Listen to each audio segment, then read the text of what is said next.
Hi folks, it's Mike here in Meteor Golf. A guy came in during the week and he said, I have a big bag of clubs at home, right? And yeah, he's there for the last 30 years or whatever.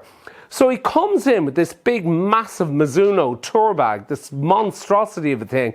And there's about 20 or 30 clubs in it, loads of old putters and stuff. But what was really interesting, and this is now going to be an evolution of a driver. He worked for Wilson for years, and would you believe Wilson still do a fire stick shaft in their clubs, but mainly in their starter sets and that. So number one is going to be a driver from about 1991 or 92. This, folks, is a driver.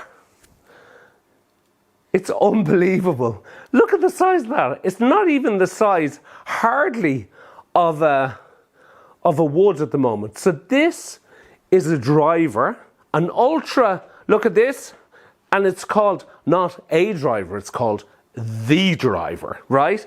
It's a 10.5 degree loft with a fire stick shaft, and it's unbelievable just how small this thing is.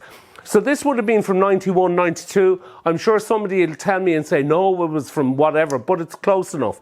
Then, and I remember this one, right?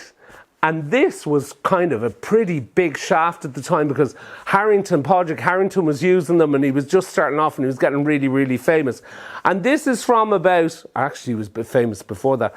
This is from about 2002. And this is a Wilson fat shaft driver. So you see the difference between these two is one is this size and one is that size. So they got a bit bigger.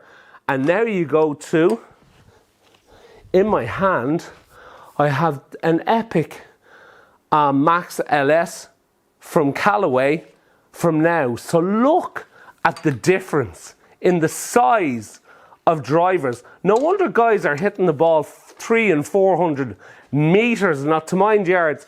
Imagine how good these guys were in the 80s and 90s to be able to hit this thing. How far we thought we hit the ball with those, and how goddamn easy it must be to hit with this thing. So it's kind of like an interesting one. The evolution of drivers over the last 30 years, it's amazing when you put them together, you actually really realize just how far things have progressed. It's an interesting one. Take care, folks. Bye-bye.